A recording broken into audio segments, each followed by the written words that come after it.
Alright. So as you can see, what is it again? The event, the ESLs today. Man, I got out today at 1:45. Can you believe that? So I have enough time to like shower and gather my snacks. I've been feasting on this delicious. Here, I'll bring in the main feed. I think this is worth your eyes. This delicious layer dip. Oh, okay, let's go read it. It's got hummus, tzatziki, tomato, red pepper, and olive. All in a. I'll let this be the thumbnail.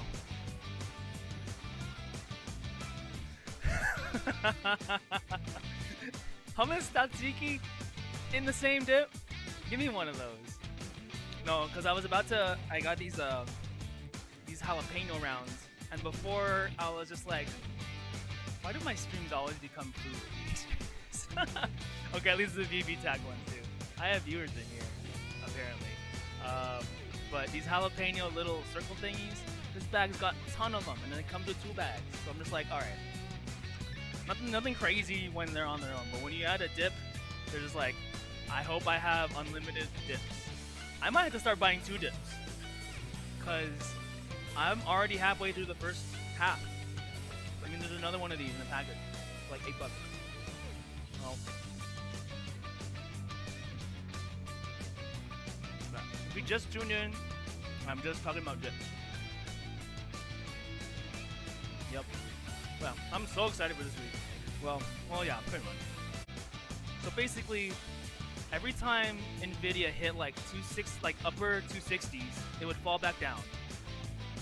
It would fall back down, and I'm just like, I should have sold that day, and I didn't. I did that twice.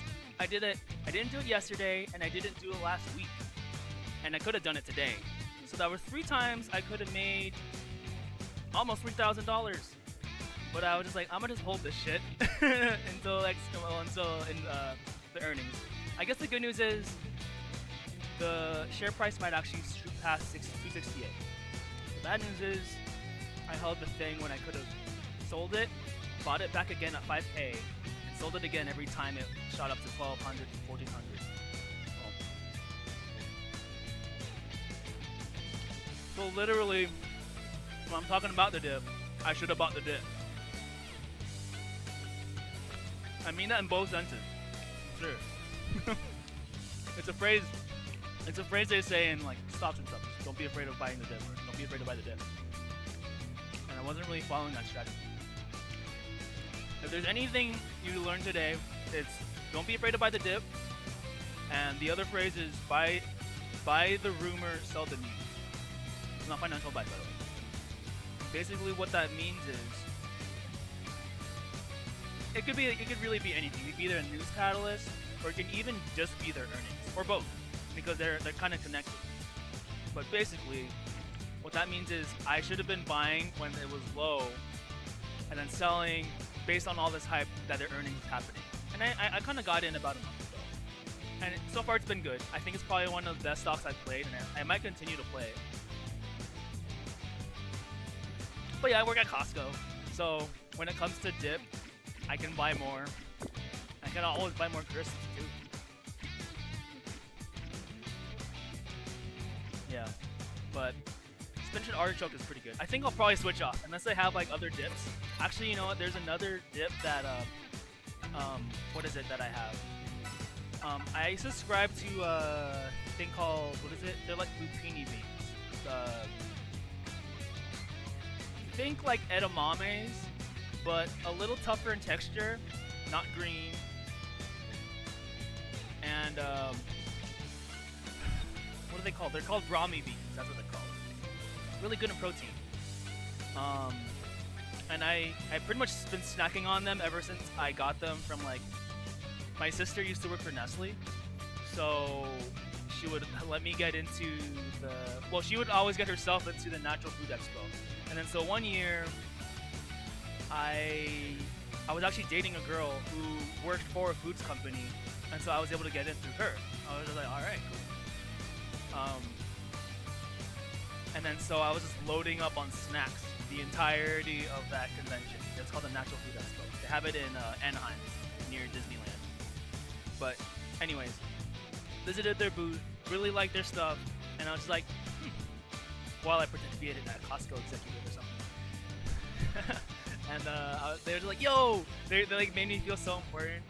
It's like, you gotta go look for the Costco guy. He's like, I was just literally a cart guy, pretending to be a Costco exec.